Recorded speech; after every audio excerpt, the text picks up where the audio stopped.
আজকে তোমাদের সাথে শেয়ার করব এক মুঠো গোবিন্দভোগ চাল, এক বাটি সিমুই আর একটা পাকা আম দিয়ে ঠান্ডা ঠান্ডা ডেজার্টের রেসিপি, যেটা খেলে মন প্রাণ দুটোই জুড়িয়ে যাবে। তা বন্ধুরা দেখতে থাকো আমার আজকের এই রেসিপি, আশা করছি তোমাদের ভালো লাগবে। বাই দ্য ওয়ে, আমি শম্পার ইউটিউব চ্যানেলে তোমাদের সবাইকে ওয়েলকাম। এখানে আমি এক মুঠো গোবিন্দভোগ চাল নিয়েছিলাম, চালটা সরিয়ে রাখলাম আর সিমুইটাকেও সরিয়ে রাখলাম। এবার আমি আমটা কেটে তোমাদেরকে দেখাচ্ছি। আমটা ঠিক এইভাবে কেটে নিতে হবে বন্ধুরা। প্রথমে মুখটা কেটে নিলাম, এবার ছুরি দিয়ে দুপাশটা কেটে নিচ্ছি। ভীষণই টেস্টি একটা রেসিপি বন্ধুরা। এই রকম ঠান্ডা ঠান্ডা ডেজার্ট যদি এই গরমে এক বাটি খাওয়া যায় তাহলে কিন্তু মন প্রাণ দুটোই জুড়িয়ে যাবে। ভীষণই টেস্টি একটা রেসিপি, দেখতে থাকো তোমরা।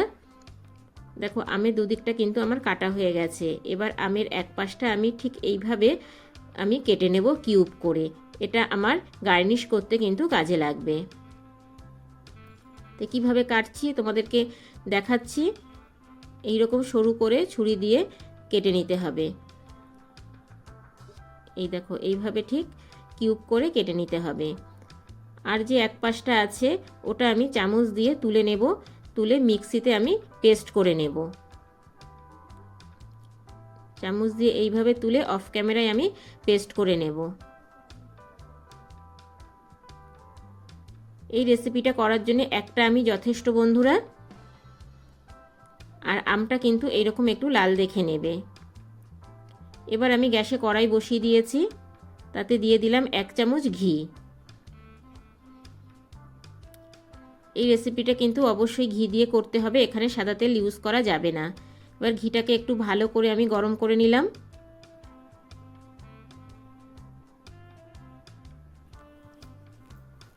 ঘিটাকে গরম করে নেওয়ার পরে আমি যে এক বাটি সিমুই নিয়েছিলাম সেটা আমি ভালো করে একটু ভেজে নেব। সিমুইটা কড়াইয়ের মধ্যে দিয়ে ভালো করে একটু লালচে করে ভেজে নেব।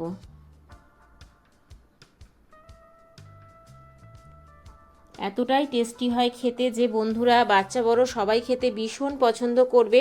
আর পাকা আম থাকতে থাকতে ঝটপট এইরকম একটা ডেজার্ট বানিয়ে ফেলো তোমরা ঠান্ডা ঠান্ডা। দেখো সিমুইটা আমার ভাজা হয়ে গেছে। এবার আমি সিমুইটাকে একটা প্লেটে তুলে নেব।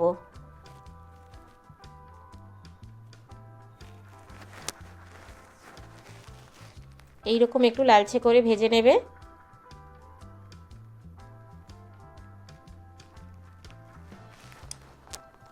সিমুইটা সাইড করে রেখে দেবো। এবার ওই কড়াইয়ের মধ্যেই দিয়ে দিলাম আমি 500 দুধ।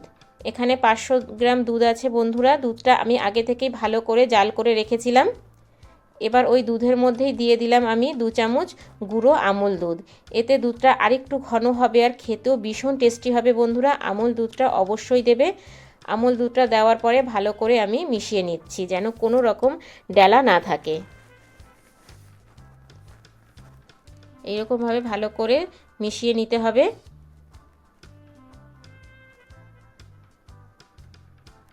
তবে দুধটা আমার আগে থেকেই জাল করা ছিল। এবার আমি দিয়ে দিচ্ছি গোবিন্দভোগের চালটা।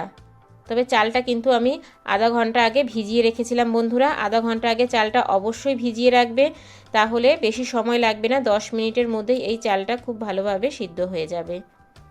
ভালো করে আমি মিশিয়ে নিচ্ছি।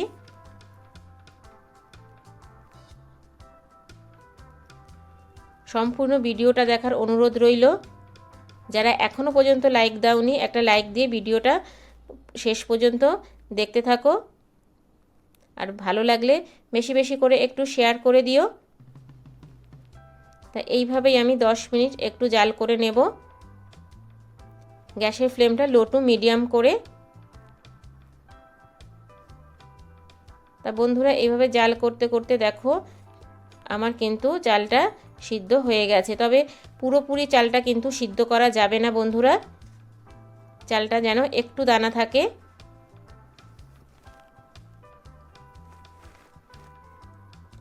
এবার আমি এর মধ্যে আরও 2 বাটি দুধ দিয়ে দিচ্ছি।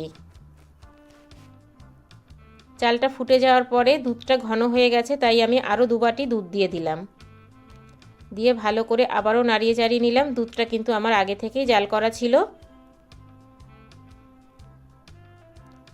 এই ডেজার্টটা করতে আমার এখানে 750 দুধ লেগেছে বন্ধুরা। এবার আমি ওই দুধের মধ্যেই সিমুইটা দিয়ে দিচ্ছি ভেজে রাখা।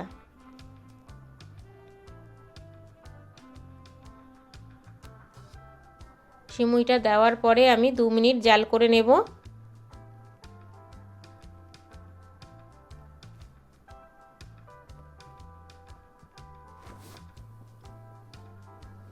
এইভাবে নাড়িয়ে চাড়িয়ে 2 মিনিট ভালো করে জাল করে নেব বন্ধুরা। এই দেখো, এই সময় কিন্তু গ্যাসের ফ্লেমটা লো টু মিডিয়াম করে দেবে।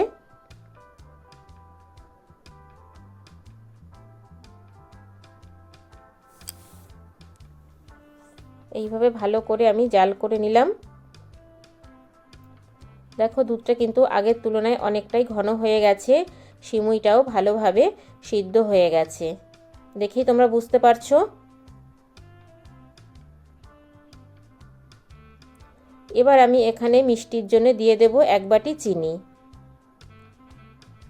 চিনিটা দিয়ে ভালো করে আবারও নাড়িয়ে চাড়িয়ে দিচ্ছি যেন চিনিটা একদমই গলে যায়। তবে কিন্তু বন্ধুরা চিনিটা আগে দেওয়া যাবে না, তাহলে কিন্তু সিমুই আর চালটা ভালোভাবে সিদ্ধ হবে না।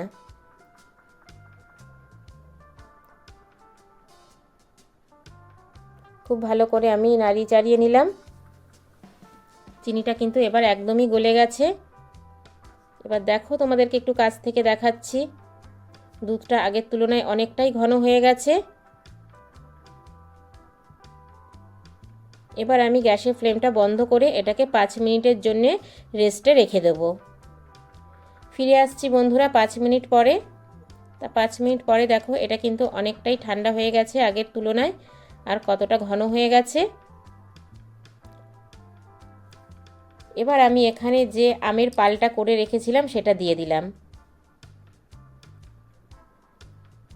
দিয়ে ভালো করে আমি মিশিয়ে নেব। আমটা দেওয়ার পরে কালারটা দেখো বন্ধুরা কতটা সুন্দর এসেছে। তবে এই আমটা কিন্তু একটু ঠান্ডা করার পরই দেবে। দেখো কতটা লোভনীয় লাগছে।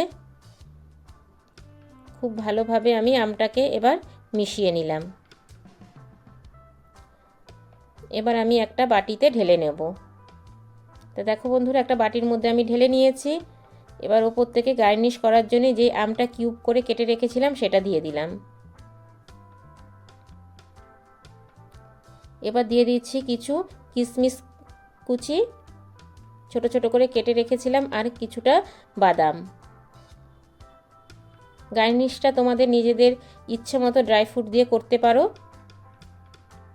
আমি কিশমিশ আর বাদাম দিয়ে করলাম, আর আম দিলাম সাথে।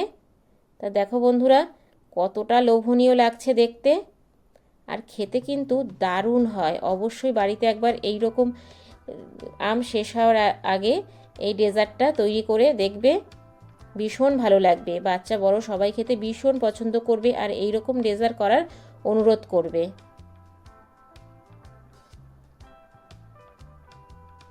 তা বন্ধুরা কেমন লাগলো আমার আজকের এই 1 মুঠো গোবিন্দভোগের চাল, 1 বাটি সিমুই আর আম দিয়ে ডেজার্টের রেসিপিটা ছোট্ট একটা কমেন্টস করে জানিও, কারণ তোমাদের ছোট্ট ছোট্ট কমেন্টস আমাকে ভিডিও করতে অনেক বেশি উৎসাহ দেয়। বাই দ্য ওয়ে এতক্ষণ দেখছিলে সম্পার ইউটিউব চ্যানেল। আবার দেখা হচ্ছে তোমাদের সাথে নেক্সট কোনো নতুন রেসিপিতে। ততক্ষণের জন্য টাটা বাই বাই। সবাই ভালো থেকো, সুস্থ থেকো। আর আমার চ্যানেলে কেউ যদি নতুন ভিজিট করে থাকো, আমার চ্যানেলটাকে সাবস্ক্রাইব করে পাশে থাকার বেল আইকনটা অল করে দিও। যখনই আমি নিত্য নতুন ভিডিও আপলোড দেব তোমাদের কাছে পৌঁছে যাবে। Thank you for my video watching.